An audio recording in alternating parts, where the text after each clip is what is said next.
आज दिल्ली में गढ़ सुरक्षा पार्टी ने तेलंगाना प्रदेश में अपना विस्तार किया और अध्यक्ष के रूप में अमरप्रीत सिंह को एक बड़ी जिम्मेदारी दी। वहीं सांसद नव कुमार सरनिया ने नियुक्ति पत्र देते हुए कहा कि इस बार लोकसभा चुनाव में हमारे कुल 100 प्रत्याशी चुनाव लड़ेंगे। हमारी पार्टी का हर कार्यकर्ता और प्रत्याशी बड़ी ही जिम्मेदारी से चुनाव लड़ेंगे। पत्रकार बंधुओं, यहाँ हमारे साथ सुभाष बेहरी जी है, जो तेलंगाना का गण सुरक्षा पार्टी का प्रभारी भी था और अभी भी है, और दिल्ली का भी प्रभारी है। और आज नया हम जो प्रेसिडेंट जिम्मेदारी दिया गया है, अमनप्रीत सिंह अलग भी है, और हमारा तेरी के तत्वारकार शर्मा भी है हमारा तेलंगाना से, शुभम शर्मा। तो आज हम अपना दफ्तर का एक्टिविटी और जो पार्टी के लिए लोगों के लिए जो उसका डेडिकेशन है, उसको देखते हुए तेलंगाना का हम पार्टी का प्रेसिडेंट का जिम्मेदारी दे दिया है। हमारा उम्मीद है वो सारा तेलंगाना के लोगों को लेके एक पार्टी का विस्तार भी करेगा और तेलंगाना लोगों का जो उम्मीद उसमें खरा उठेगा। तो हमने ये जर्नी में पॉलिटिकल जर्नी 2 बार का हम संसद हो, देश का इधर उधर घूम के हम देखा है। अभी भी ऐसा बहुत सारा ग्रे एरिया है पॉलिटिक्स में। इतना बड़ा पार्टी होने के नाते भी हमारा आदिवासी हो, दलित हो, माइनॉरिटीज हो, ओबीसी हो, और उससे वर्ग का भी जो एकदम वीक का सेक्शन है, उन लोग को अभी भी सही रिप्रेजेंटेशन नहीं मिलता है। उनके लिए लड़ने वाले MP MLA भी नहीं मिलता है। उनका बहुत सारा ऐसा कंप्लेन भी है। तो हमें लगता है गण सुरक्षा पार्टी सदैव इन लोगों के सेवा में रहेंगे, और हमारा उम्मीद है तेलंगाना से लेकर सारा भारतवर्ष में अभी जो हम पार्टी बन रहे हैं उसी का एक हिस्सा बन गया। मेरा दफ्तर और उनका पूरा टीम को, क्योंकि अभी उनको प्रेसिडेंट बनाया, वो अपना टीम बना लेगा। ये हमारा शर्मा भी उसमें पोजीशन में रहेंगे और सब लोग रहेंगे, स्टेट का और डिस्ट्रिक्ट सबका बनाएंगे। तो मैं उनसे सही दिल से, हमारा पार्टी के तरफ से, फैमिली की तरफ से, मतलब ये JSP सिर्फ पार्टी नहीं, एक फैमिली है।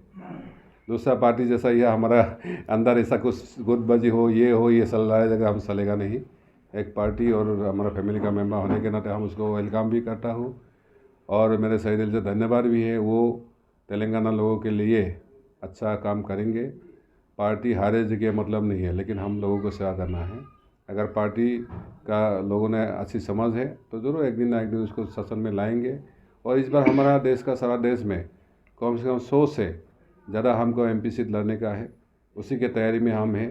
तेलंगाना भी हमारा MP इलेक्शन लड़ने का, इसलिए तैयारी हम उनको बोला है जल्दी 1 महीने के अंदर कर लीजिए। तो यही बात को रखते हुए हम आप लोग को बुलाया है। अगर आप सुप्रीमो नव कुमार सरनिया जी ने मुझे चुनाव से कुछ माह पूर्व तेलंगाना और दिल्ली प्रदेश का प्रभार दिया, और हमने तेलंगाना जा करके जो उम्मीदवार, हम लोगों ने 43 उम्मीदवार को तेलंगाना में चुनाव लड़ाया। हमारे पास प्रभार तेलंगाना का था। अलग अलग प्रभारी, अलग अलग राज्य के प्रभारी थे। उस सभी अपने अपने राज्य में अपने उम्मीदवारों को मजबूती से चुनाव लड़ाने की रणनीति बना रहे थे। हमने भी अपनी रणनीति के तहत तेलंगाना में 43 उम्मीदवार को चुनाव लड़ाया। हमने 60 उम्मीदवार तय किया था, लेकिन उसमें से कुछ लोगों के द्वारा नॉमिनेशन नहीं हो पाया, और चुनाव हमने जितने कम समय में, जितने मजबूती से लड़ा, और लोगों में जो मैंने एक रुझान देखा हमारे नेता के प्रति और हमारे पार्टी और हमारे उम्मीदवार के प्रति, वो वाकई में काबिल तारीफ था।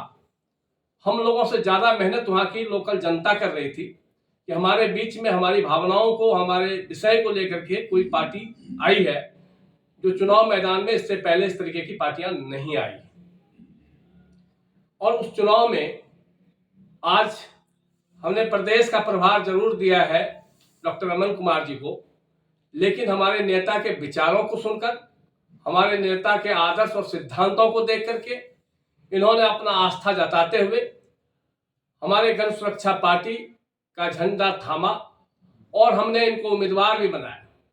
और उम्मीदवार में भी, जबकि तेलंगाना में किसी कारणवश हमारे सभी उम्मीदवार का सिंबल अलग अलग होने के कारण जितनी मजबूती से हम चुनाव लड़ सकते थे, जो पूरे प्रदेश में एक संदेश दे सकते थे, उसमें कहीं ना कहीं थोड़ी कठिनाई आई है। अगर वो कठिनाई नहीं आई होती एक सिंबल और एक झंडा होता तो हम और भी अच्छा प्रदर्शन वहां कर सकते थे। नव कुमार जी को की उम्मीद है कि अब आगामी लोकसभा चुनाव में 100 सीटों पर चुनाव लड़ेगी गण सुरक्षा पार्टी। आपने जिनको अध्यक्ष बनाया उनसे भी उम्मीद है कि भी तेलंगाना भी एक मजबूती होगी, पार्टी का ग्रोथ होगा वहां पर। आपको क्या लगता है 5 राज्यों के चुनाव में आप लोग थोड़ा सा लोगों का समर्थन मिला लेकिन सीटें नहीं निकाल पाए, आगामी लोकसभा चुनाव में क्या लगता है, उम्मीद क्या है? देखिए, जो चुनाव हमने लड़ा और हमने उम्मीदवार को लड़ाया, वहां हमने महसूस भी किया, समीक्षा भी किया कि हमारी क्या कमी रही। उस कमी को सुधारते हुए हम एक रणनीति के तहत और अपने नेता नव कुमार सरनिया जी के नेतृत्व में, इनके मार्गदर्शन में निश्चित रूप से एक अच्छा प्रदर्शन करेंगे और हम अपने एमपी जो हमारे संसद का चुनाव लड़ने के उम्मीदवार होंगे उनको निश्चित रूप से जिता करके लाने का काम करेंगे। ठीक है जी, देखिए, आज नेता बनने के लिए या तो फैमिली में, पॉलिटिक्स में आपका कोई फैमिली मेम्बर होना चाहिए या कोई आपका बैकग्राउंड होना चाहिए या आप करोड़पति अरबपति होना चाहिए। तो कॉमन आदमी के लिए प्रैक्टिकली पॉलिटिक्स में आना पॉसिबल नहीं होता है। वो सोचता भी नहीं है पॉलिटिक्स में। वो एक आईएएस बनने का सोच सकता है, एग्ज़ाम क्लियर करेगा, लेकिन पॉलिटिक्स में आने का नहीं सोचता है। तो जब नव कुमार सरनिया जी से हैदराबाद में मेरी पहली बार मुलाकात हुई, मैंने इनका स्पीच सुना, तो इन्होंने बोले मैं कॉमन आदमी को, आप हमारे जो फाउंडर साहब हैं उन्होंने बोले मैं कॉमन आदमी को लीडर बनाना चाहता हूँ, ऐसे लोगों को लीडर बनाना चाहता हूँ जो सेवा के भाव से आ सके, जो शोषित लोग हैं, जो गरीब लोग हैं, जो परेशान लोग हैं, उनकी बात जो है आगे ला सके। तो वो चीज़ मेरे को बहुत पसंद आई कि कॉमन आदमी को आगे लाने के लिए। और मैं भी बिल्कुल एक पेशे से डॉक्टर हूँ और एक कॉमन उसमें आता हूँ, मगर फिर भी मैं आभार प्रकट की जो परेशानियाँ हैं, जो कठिनाइयाँ हैं, जो शोषित है, गरीब है, आदिवासी हैं, उनकी आवाज़ जो है आगे पहुंचा सके। नव कुमार जी ने जिस तरीके से आपसे उम्मीद जताई है, क्या लगता है आप कितना बढ़ चढ़कर आप हिस्सा लेंगे, कितना लोगों को जोड़ेंगे? आगामी लोकसभा चुनाव की भी उम्मीद है नव कुमार जी की कि 100 सीटों पर चुनाव लड़ने वाले हैं। तो क्या लगता है आप किस तरीके से पार्टी को आगे बढ़ाएंगे, लोगों को जोड़ेंगे, किस तरीके से एक अपनी बड़ी टीम बनाएंगे?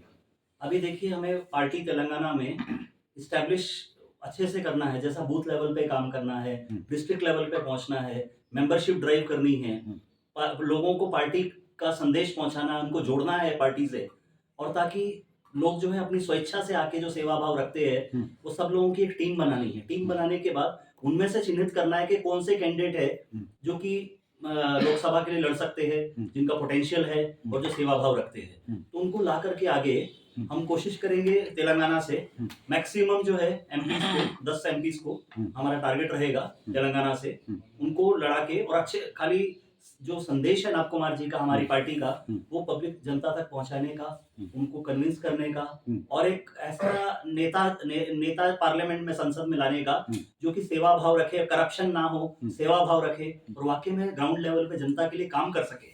आज तक क्या हुआ, हमारे सब नेता करोड़पति अरबपति है और हमारी देश की जनता भूखी बदहाल है। ये क्यों है? क्योंकि खुद एक बार राजीव गांधी जी ने बोला था कि अगर 100 रुपया सेंटर से निकलता है तो 10 रुपए पहुंच पाता है पब्लिक तक, तो ये बीच के 90 रुपए कहाँ जाते हैं? तो हमें उस गैप को कम करना है। 100 अगर निकल रहा है तो 100 भी जनता की सेवा करना है, 100 भी जनता तक पहुंचाना है। ठीक है, सुभाष